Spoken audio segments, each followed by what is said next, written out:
My search led me to the study of the spiritual forces with which all of us are blessed.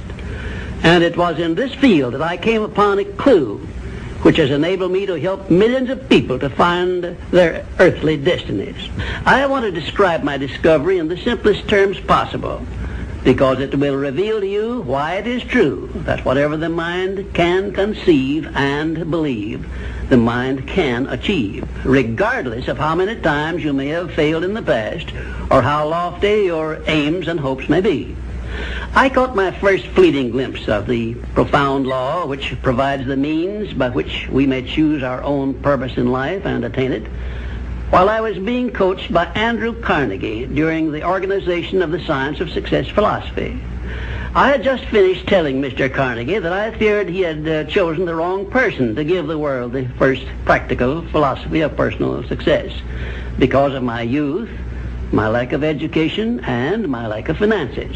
Well, at this point, Mr. Carnegie delivered a lecture that I shall never forget because it changed my entire life and paved the way for my helping to change the lives of millions of people, some of them not yet born.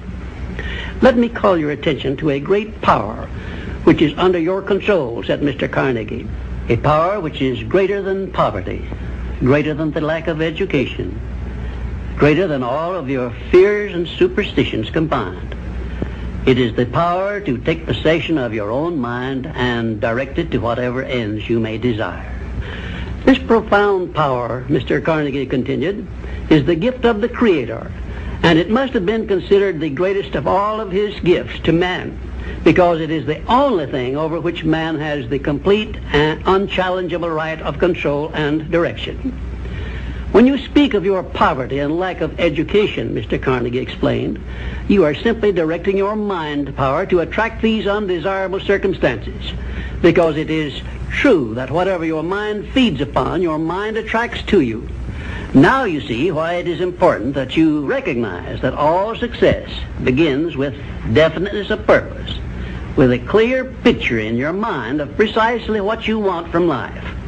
Then Mr. Carnegie continued his speech with a description of a great universal truth which made such an impact upon my mind that I began then and there to give myself a new outlook on life and set up for myself a goal so far above my previous achievements that it shocked my friends and relatives when they heard about it.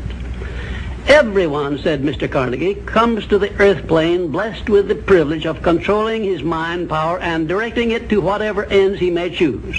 But, he continued, everyone brings over with him at birth the equivalent of 2 sealed envelopes, one of which is clearly labeled, the riches you may enjoy if you take possession of your own mind and direct it to ends of your own choice. And the other is labeled, the penalties you must pay if you neglect to take possession of your mind and direct it. And now let me reveal to you, said Mr. Carnegie, the contents of those 2 sealed envelopes. In the one labeled riches is this list of blessings. 1, sound health. 2, peace of mind. 3, a labor of love of your own choice. 4, freedom from fear and worry. 5, a positive mental attitude.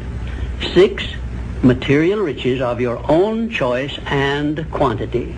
In the sealed envelope labeled penalties, Mr. Carnegie continued, is this list of the prices one must pay for neglecting to take possession of his own mind. 1, ill health. 2, fear and worry. 3, indecision and doubt. 4, frustration and discouragement throughout life. 5, poverty and want. 6, and a whole flock of evils consisting of envy, greed, jealousy, anger, hatred, and superstition. Now, my mission in life is to help you and everyone who needs my help to open up and use the contents of the sealed envelope labeled riches. And the starting point from which you must take off if you wish to write your own ticket from here on out for the remainder of your life, I will describe for you in these simple instructions. 1, procure a neat pocket-sized a notebook, oh, something on the order of this one here, loose leaf affair.